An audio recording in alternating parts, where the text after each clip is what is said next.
So our discussion for this evening is on using astrology as a spiritual guide, using the planets to help us understand our own nature and how to draw ourselves closer to the ultimate goal of all life, a spiritual self-realization. And to begin, I thought to start with a quote from this incredible book, Autobiography of a Yogi. If you haven't already read it, I highly recommend that you do. And in this book, there are two chapters which are incredible on the topic of astrology, and they are chapters 16 and 17. Yes, good. I see, Srinivas, that you have a copy too. And in this chapter 16, Outwitting the Stars, he says, "A child is born on that day and at that hour when the celestial rays are in mathematical harmony with his individual karma. His horoscope is a challenging portrait, revealing his unalterable past and its probable future results. But the natal chart can rightly interpreted only by men of intuitive wisdom. These are few." And he continues, I'll read one more paragraph. "The message boldly blazoned across the heavens at the moment of birth is not meant to emphasize fate, the result of past good and evil, but to arouse man's will to escape from his universal thraldom. What he has done, he can undo. None other than himself was the instigator of the causes of whatever effects are now prevalent in his life. He can overcome any limitation, because he created it by his own actions in the first place, and because he has spiritual resources which are not subject to planetary pressure." Two incredible paragraphs for any astrologer to consider, or for anyone who is interested in astrology or for whom astrology plays a role in their life. And this book, if you haven't already read it, is also a real roadmap to understanding how to apply spirituality in your life. And I would be remiss if I didn't mention two other quick books as long as I'm talking on the topic of astrology. And the second is this book, The Art and Science of Raja Yoga. And just a very brief plug before I'll begin talking about it on my own, is that this book takes the philosophy of Yogananda and the wisdom of yoga and applies it in very practical and applicable steps. And in this book, in the latter chapters, it's discussed the astral anatomy and the correlation between the planets and the chakras and how to work with the chakras to clarify and uplift our planets. And so this book will teach you how to uplift and transmute the beneficial and malefic influences of your own horoscope using scientific yoga techniques. So I highly recommend this book. And while I'm at it, there's one final book if you are interested in astrology, which is Your Sun Sign as a Spiritual Guide by Swami Kriyananda. This is perhaps the most profound book on astrology I've ever read and is a constant resource for me.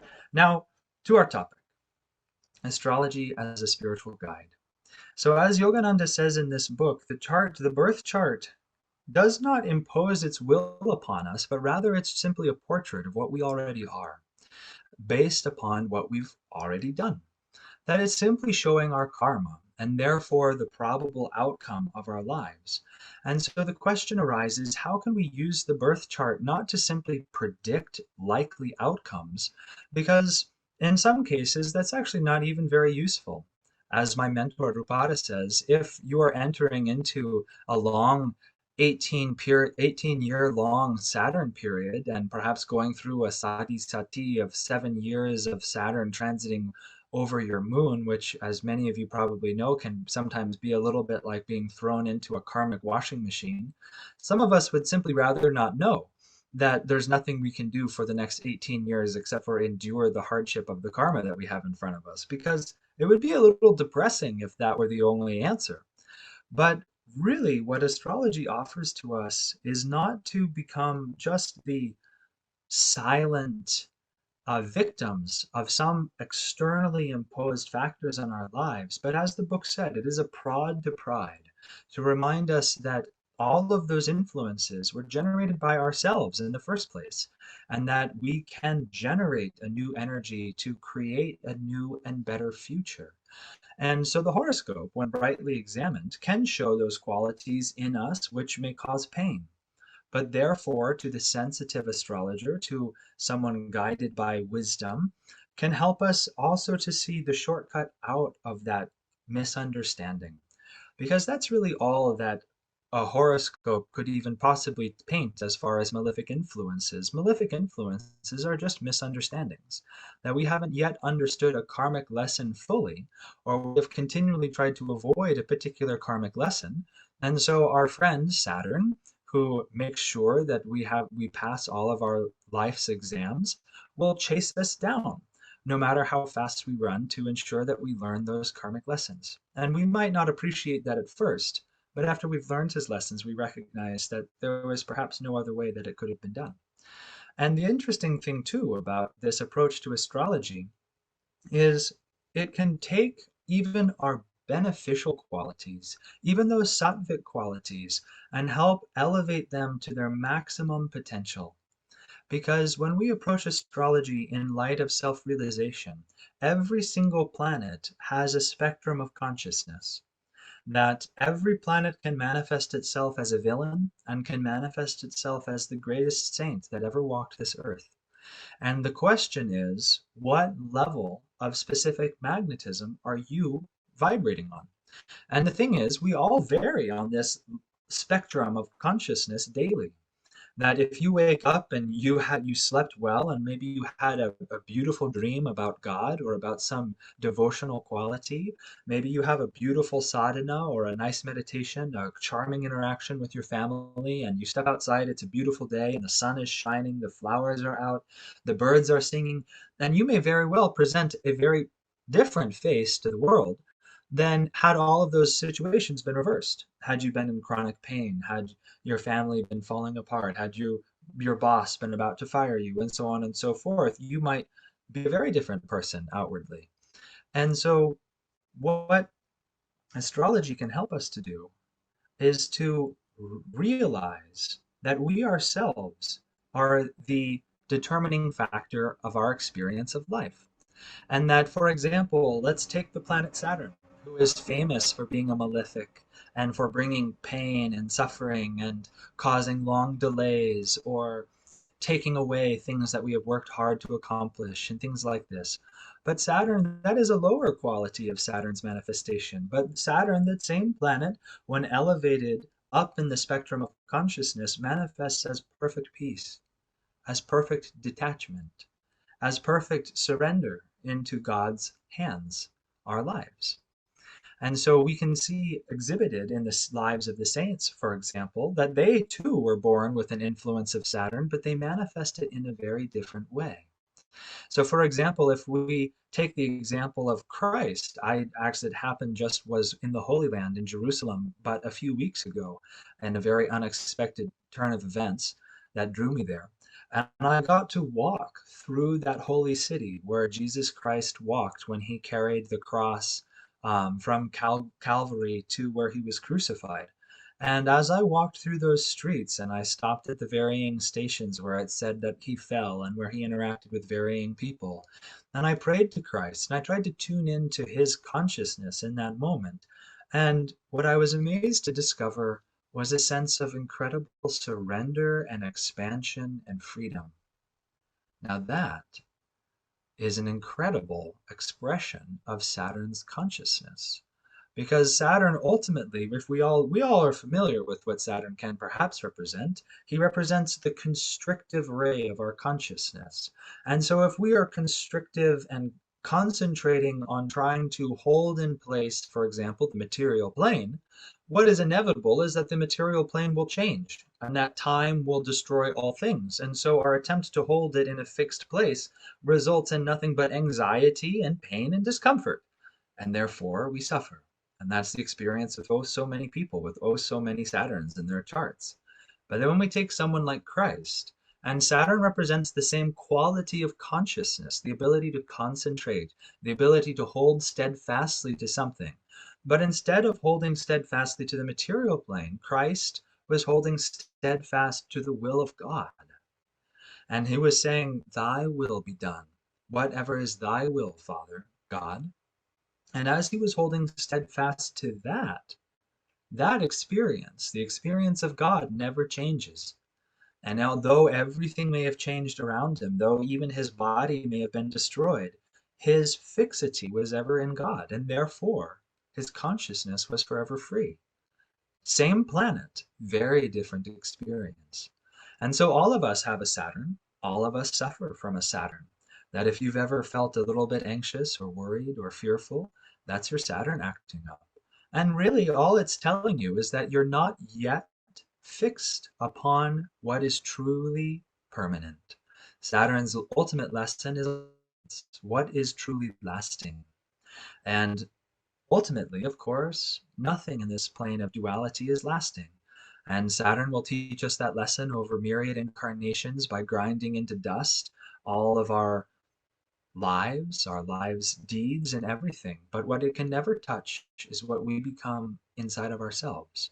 And that's what even that opening quote from this book, Autobiography of a Yogi, states, is that we carry with us what we have become through our self efforts.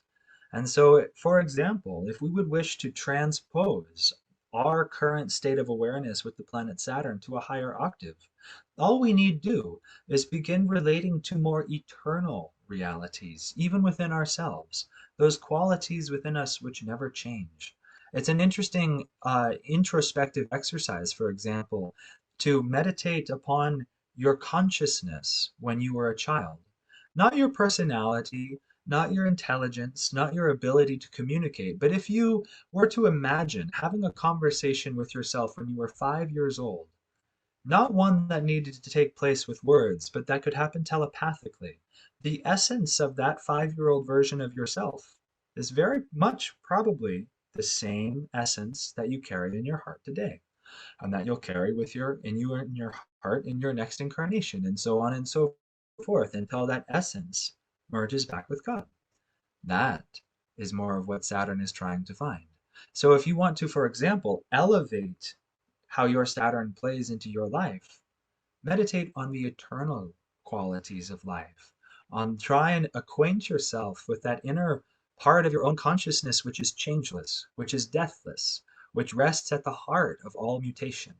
And that is the quality of peace. And that is the aspect of God which Saturn epitomizes, peace. Now, how can you possibly go and experience this quality? Now, you could go to an astrologer and they might tell you, oh, your Saturn is weak. You should wear a blue sapphire. So you go and you put on a blue sapphire. But that might not help you feel peace, because nothing external can truly change your consciousness. It can aid you, it can act as an aid, but you have to be the one to change it yourself. And so we need to learn to practice techniques of changing our consciousness, like meditation and other things, affirmations, chanting, devotion. The yamas, for example, are directly related also to Saturn. But so in this way, the planets, each individually, are an expression of light. That's even what the name of astrology is, as you all know, Jyotish, the science, the study of light. And I like to think of all the 9 rays of the planets like rays of different colored light that have all been refracted out of the one light of God at the spiritual eye. And that's why I had us do that meditation at the beginning. Because if, when you meditated with me at the beginning, if you could just visualize the light going up from each of the chakras in the spine and merging into this point at the spiritual eye, if you could feel that, even very subtly, that is the essence of spiritual astrology. The experience of drawing all of that light together to the single point at the spiritual eye is the goal of all the astrological sciences. That all the remedies, all the rituals, all the mantras, all the chants are to do that and that alone. And the only question is, how directly are you acting upon that flow of energy and upon your inner awareness of that being your true reality? It's very interesting, since we're talking of Saturn, and of course Saturn is perhaps one of the most famous of all the planets. Um, One of my friends asked Swami Kriyananda, who was a direct disciple of Yogananda, At the end of his life, they asked Swami, Swami, does Saturn still affect you? And it's very interesting because, from an outward observer's perspective, the answer would be obvious. The answer would be, of course it does. Here, his life has been punctuated by constant trials and challenges, health troubles, difficulties. You name it, he had it in spades. And yet his response was, no, I can't say that Saturn has any effect on me anymore. That's a very interesting answer. And one possible reason that it has that came to me when I considered this is that perhaps because his consciousness was free of the lessons that Saturn needed to teach. And so, even though Saturn may have had some outward effect upon the manifestation of his life, it was no longer touching his inner happiness. That's freedom, my friends. That is a pearl of great price. That is worth more than any advice from any astrologer that we could ever get. Because what that basically means is that you can be even minded and cheerful all the time, just like as Christ was, even when he was crucified, or any of the other great masters under their tests and trials. So, this is what astrology as a spiritual science is all about. But it's not just about uplifting the challenging planets, because that could get a little bit tedious. It's actually also interesting that if you take a child, for example, or even yourself, and if all you do is focus on the things that they do poorly and grind into them all of their faults, the likely outcome is not that they'll improve, but rather that they will become discouraged. Isn't that so? That if you have a boss or someone at your work and all they ever do is criticize you for your shortcomings, you're not usually very motivated to improve. What we need to do, Swami Kriyananda advised, is focus upon our strengths. Focus upon those qualities which are already God reminding and help us to get into the flow of divine joy. Because through that experience, it will draw in its wake all of our lagging tendencies. That, for example, someone in their youth might have a very challenging time to concentrate on their academic studies, but they might be a very gifted athlete. And so to only reinforce in their mind that they were stupid intellectually would be a grave mistake. But rather, if you taught them how to perform their athletic endeavors with enough flow and absorption and joy, they would actually learn the skill of concentration and absorption in something that they're more familiar with. And then it would be more easy to direct them and say that same experience of flow and forgetfulness and joy that you feel when you're playing cricket can be experienced also when you're practicing your mathematics. And that might be a revolutionary idea to them, but those of us who are more mentally disposed would understand that, of course, it's true. We just have to win them to that experience. And the same is true for astrology, which is one of the great joys that I have practicing, is that when I look at a chart, or when I look at my own chart, the horoscope is whispering the sweet melody of what sort of saint you were born to be, if only you could tune in and hear that melody. And so I'll tell a personal example of this. When I was a boy, like Bara mentioned, I met my mentor and my astrologer, Drupada, when I was a boy. It was actually interesting, around my 12th birthday, which for those of you who are familiar, is about one cycle of a Jupiter returns, which usually denotes a spiritual awakening.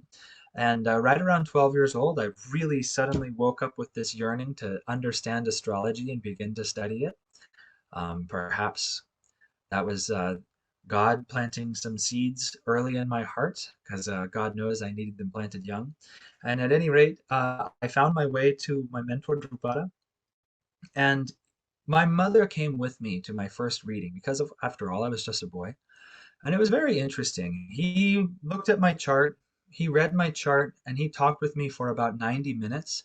And for the first 85 minutes, I had a headache. I had this really intense headache. And then 5 minutes before he finished, I realized I had a headache because I felt that he knew me better than anyone had ever known me in my entire life. And I was scared. And I was almost trying to keep him away, almost trying to keep him out of my mind. And then I realized, no, I'll let him in. He's my friend. And so I relaxed and I allowed him into my consciousness. And I've found that ever since, he's been truly one of my greatest friends. But because that's, of course, due to his greatness and to his as a friend and as a man, and also, of course, as an astrologer, but less to do with that and more to do with the quality of his heart.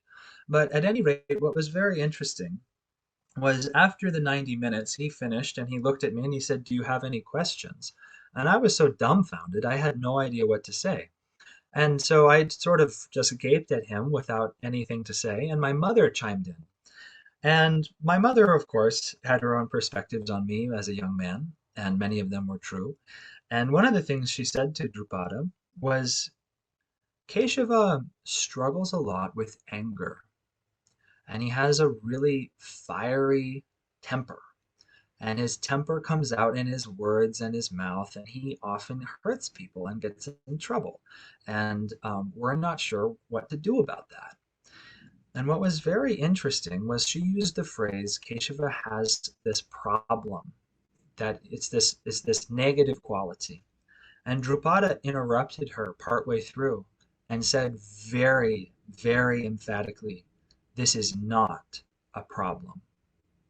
This is one of his greatest virtues, which he will learn to control with time, but it will become one of his greatest strengths. And it was very interesting because, again, this is the example of, are we focusing on a weakness or are we focusing on a strength? And in this example, actually, they were both one and the same. What he was referring to was the placement of my Mars, which, as many of you know, is the god of war and the god of energy and destruction. And if placed in the wrong place, he can make you a little hot-headed or hot-tempered. And, well, I exhibited those qualities when I was younger. But what was interesting was he planted in my mind and helped me to understand the potential that I had within me. He told me, he said, if you really work with this energy, you could use this same fire that you used to hurt people to help them.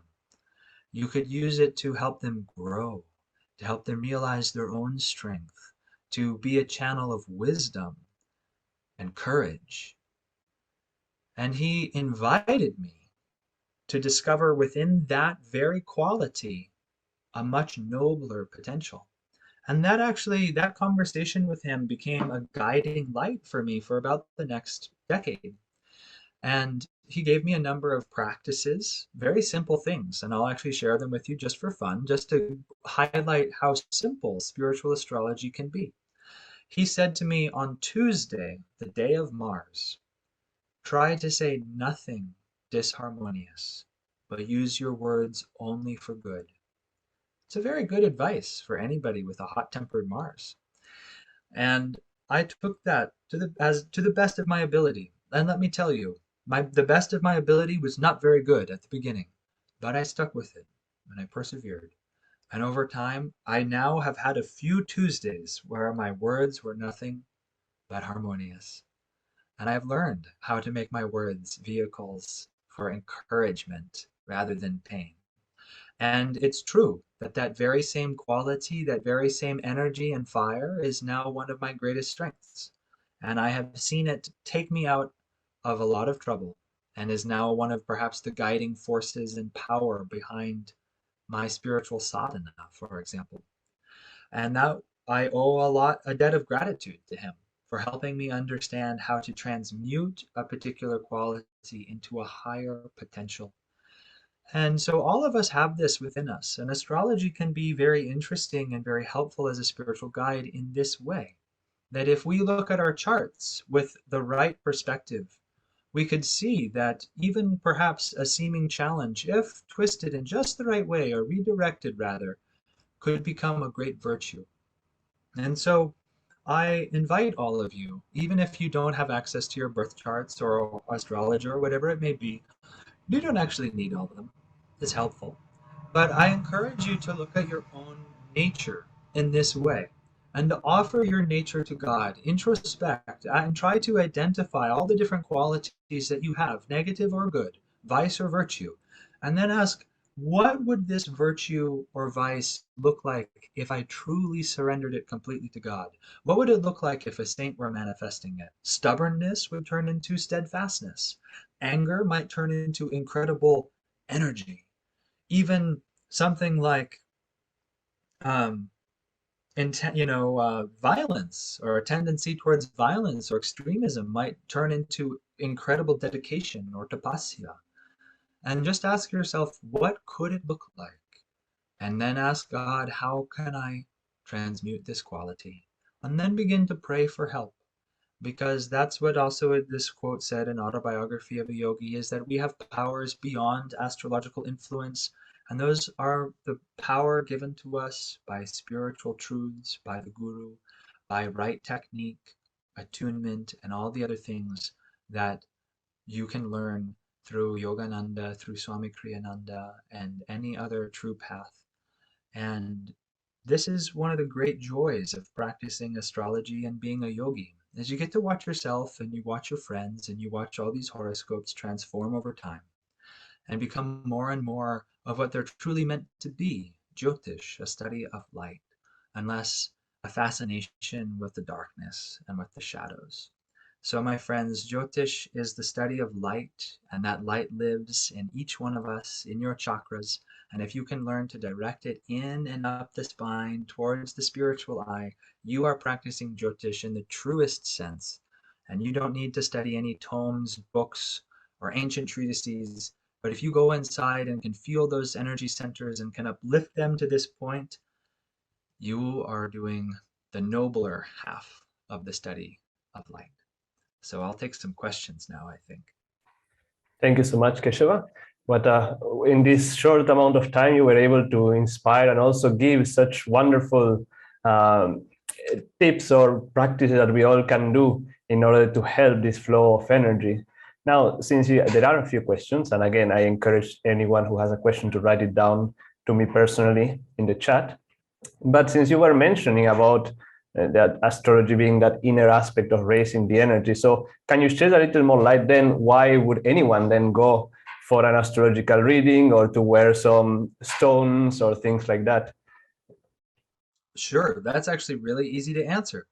And that is, isn't it amazing how when someone comes to you with their troubles, it's so much easier to see it than when you're the one struggling?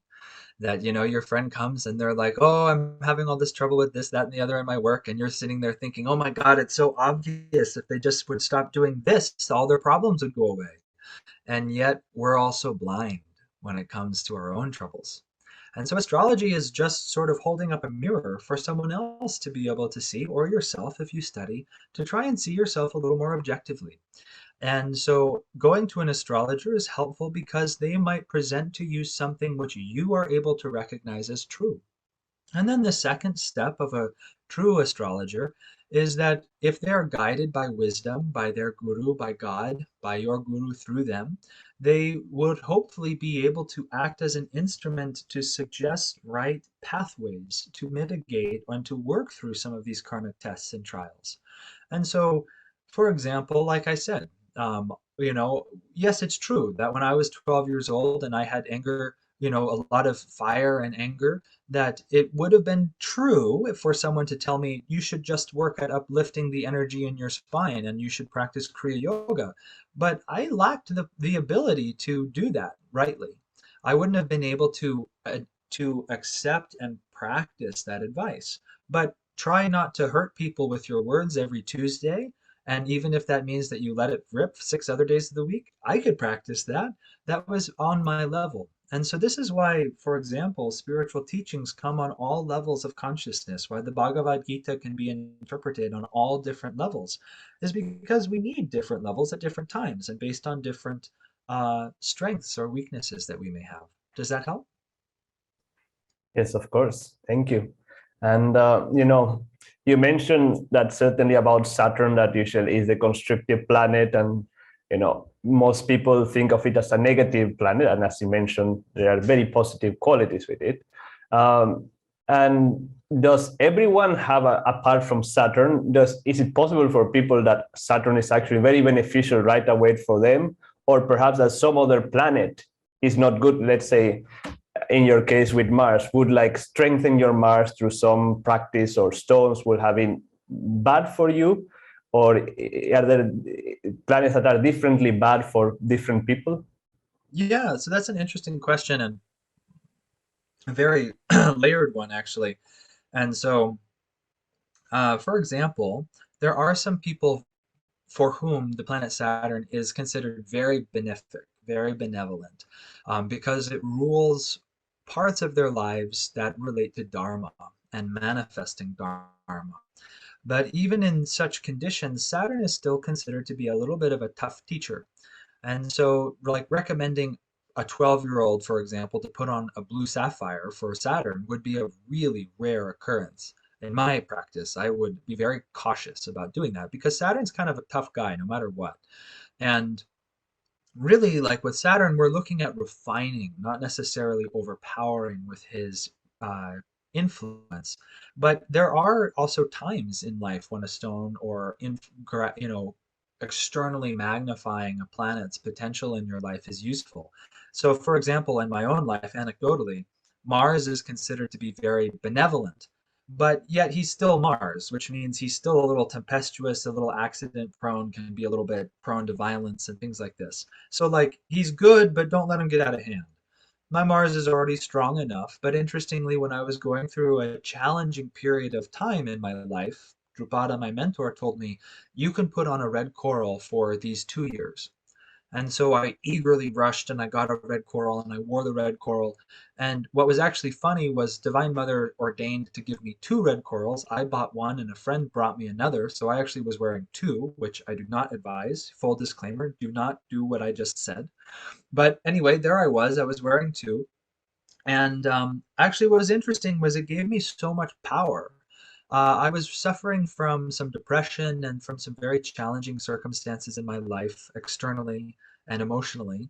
And that second red coral basically gave me enough fire to burn the dark forest of despair to the ground and to build anew. And what was very interesting was it there was an arc that happened that I developed the courage, the power, the determination, and I actualized the experience of drawing myself out of that depression. And then, as soon as I was getting to the peak, I was carrying a piece of furniture and I bumped the ring holding the red coral into a wall. And I don't mean I smacked it, I mean I bumped it. It was barely a tap and it cracked the red coral in half. And I feel like that was Divine Mother saying, okay, kid, that was enough. Too much of the red coral now. We're going to taking that away from you. And so the stone shattered. And so I thought, okay, time to take the stones off. So I actually stopped wearing the red coral at that time because it had done its job. And so to this day, I don't wear a red coral because he's doing his work well. So yeah, it's an interesting question and one that you could have a consultation with an astrologer for. Just as a quick aside, I had a friend in Los Angeles who was not an astrologer, but who loved astrology and who would just pick out gemstones at random to wear. I do not advise this um, because she wore stones that very negatively affected her health. And I watched it happen and finally convinced her to take off those stones. But gemstones can be very powerful, and I recommend definitely just getting a confirmation from an astrologer about what stones you could wear. It's actually fairly simple to ascertain which ones are beneficial, so that's not too challenging. Okay, any other questions? Yes. So Srinivas, if you have a question, I see your hand is up. Please write it in the chat because we are not going to take them live like this in the microphone. Someone is asking, how are these related to the planets and how are deities like Ganesh related to the chakras and the planets? Ooh, good question.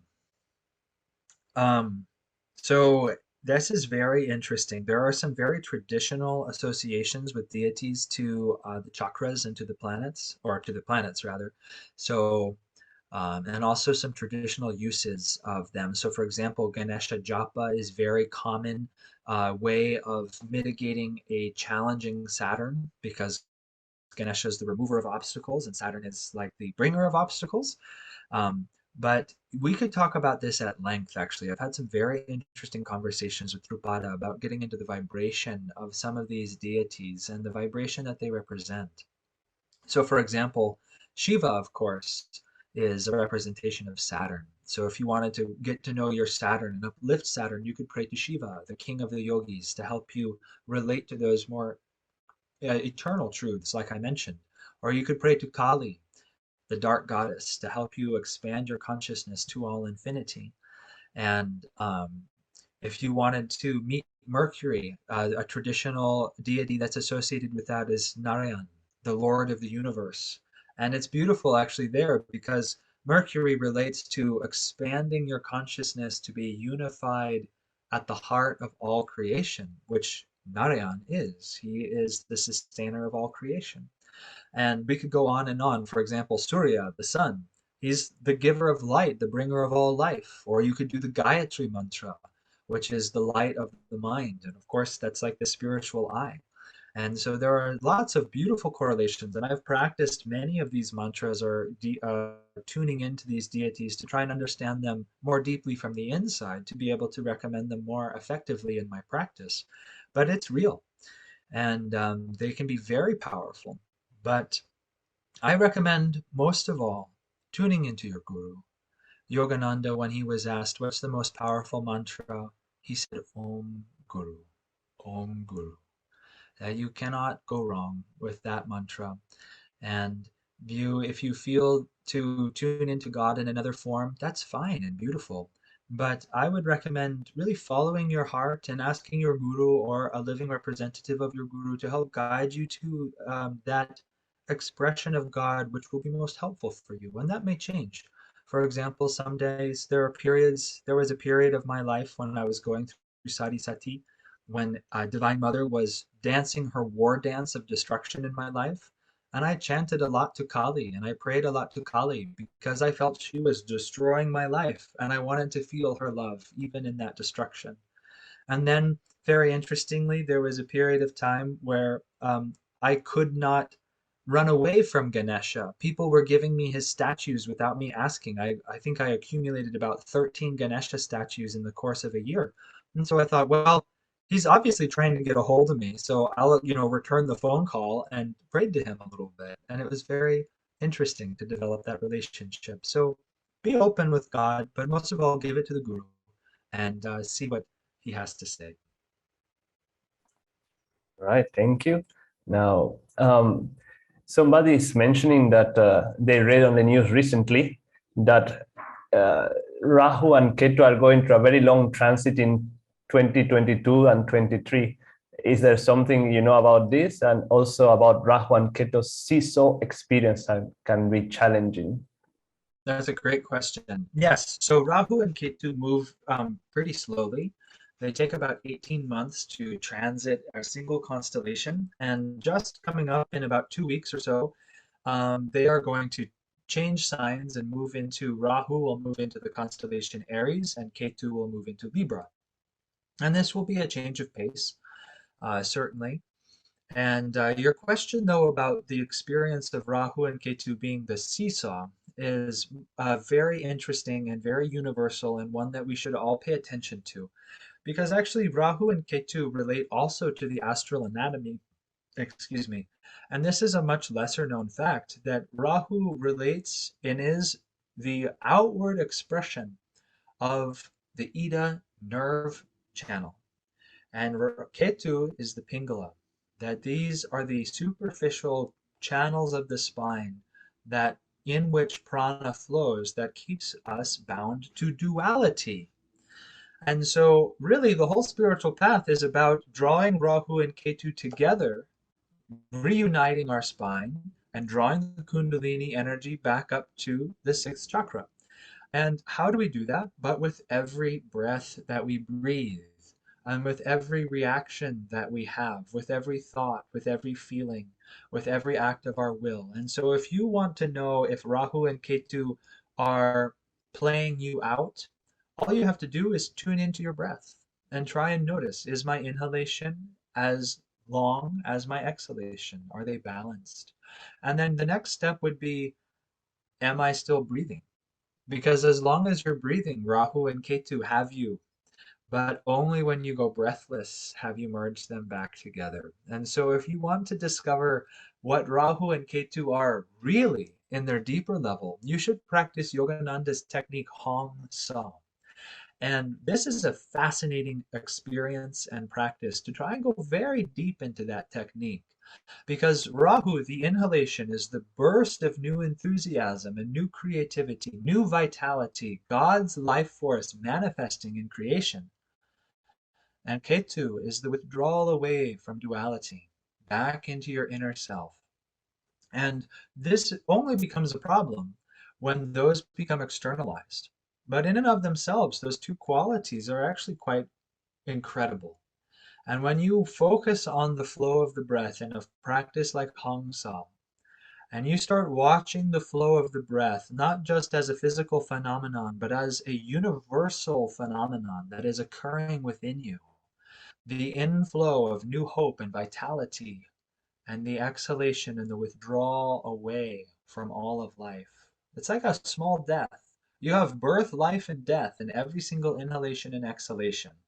And when you can draw all of those to a single point, that is eternity. And so I invite you, take a practice of Hong Sa or take a practice of meditation and watch the breath and become intensely curious and see if you can merge those two currents together. And then you will know what Rahu and Ketu truly are.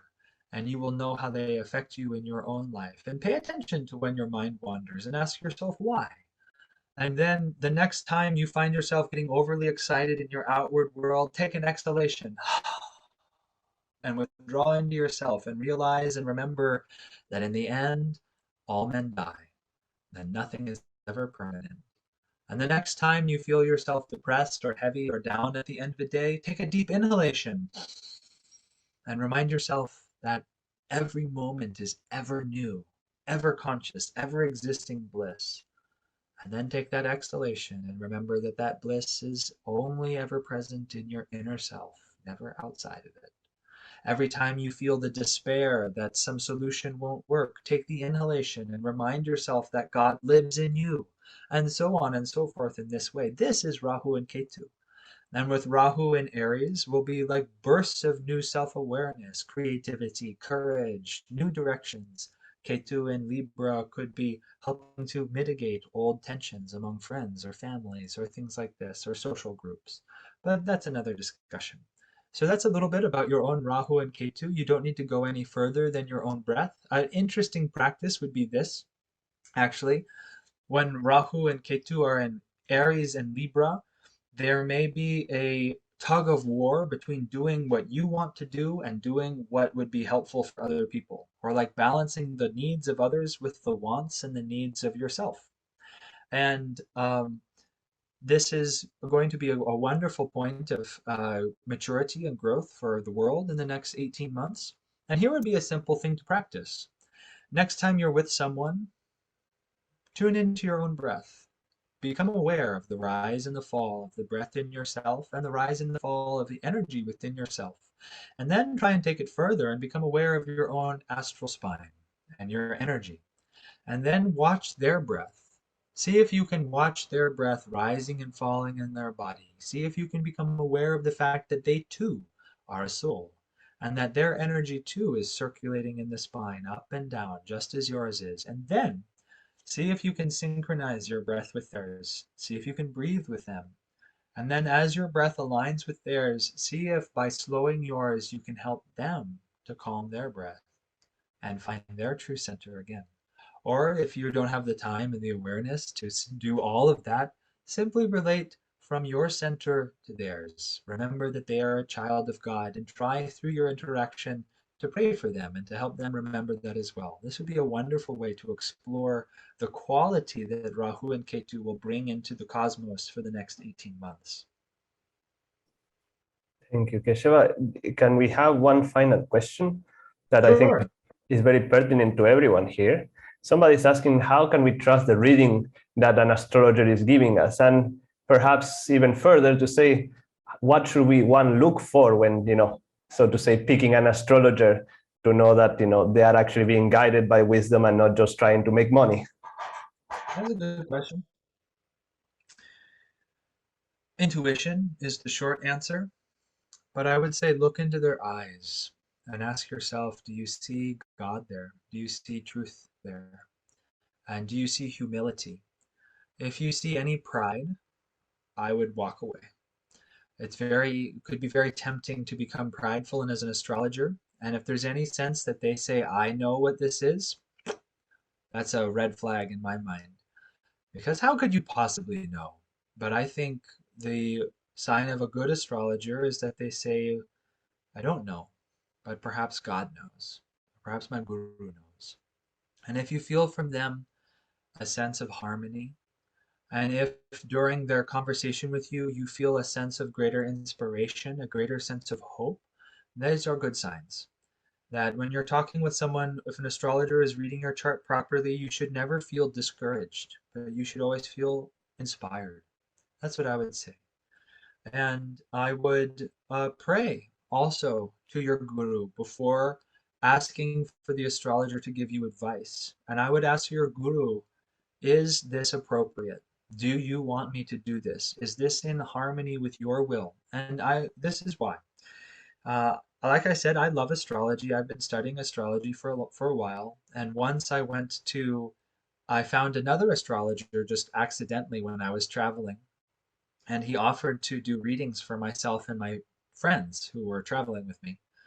And my friends were very eager. I was a little hesitant because I thought to myself, well, this is a very intimate thing to ask someone to do. You're asking someone to come in and look at your life's karma and basically advise you on how to live. And I thought, how is this man going to be able to intuitively understand what sort of person I am? But all my friends were so enthusiastic, I unfortunately allowed them to persuade me. And so I went in and I had a conversation with this astrologer, and he's not a bad man, but he was not in tune with me. And he was not in tune with the way I was trying to lead my life. And so what was very interesting was he interpreted my horoscope incorrectly. And he made a few predictions about my life, which astrologically were somewhat justifiable, but were very concerning to me. And he said them with so much certainty and so much personal force that they actually really confused me. And they were a source of a lot of concern for me for quite a while. And also because I knew enough about astrology to see the footprints of some of the things he was talking about. And I thought, oh my God, what if he's right? What if the predictions he's made are true? And it really concerned me. And I had to go talk with my mentor, Drupada. And what Drupada told me is he said, this man has no idea what soul aspirations you have, and what good karma you have, and what it is to have a true Sat Guru like you have. And that your karma is manifesting in a very different way. And that, yes, it's possible that your karma could manifest in those other directions that he's proposing, but that's not where you're going to take it. And that's all the way back to the conversation I had about levels of relative magnetism and manifestation. That what he was seeing in my horoscope was a particular ray of potential, but that was not who I was. I was a different ray. And when interpreted with a different set of awarenesses, that became evident and more clear. And so what's important is to find an astrologer who's in tune with you and who's in tune with the kind of life that you are trying to lead, which is in fact why I like to practice astrology, because I practice astrology for yogis. That, like I said, I'm not so interested in trying to predict when it will rain or when it will shine metaphorically in your life, but I'm more interested in how to help you find God. And so that's the sort of readings that I do, for example, or my mentor does, or other astrologers within Ananda. And if that's in tune with you, it may feel inspiring. But again, all the way circling back to the first part of that answer, pray to your guru and ask them inwardly, do you want me to talk with this astrologer? And if you don't feel that there's a strong yes, walk away. That's the simple answer. Well, thank you very much, Keshava, for your time and wisdom. It is a little past midnight over there, so we really appreciate you taking this time and sharing with all of us.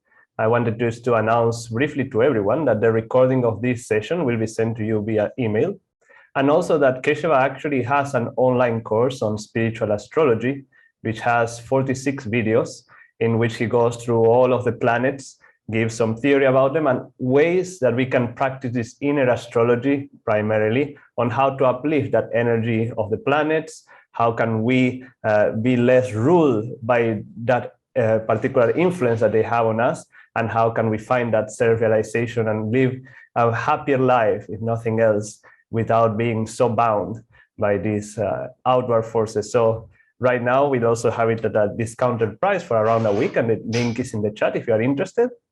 If not, we are really grateful for your participation, and we hope to see you once again in any of our programs, or feel free to contact us and write to us about anything you may require.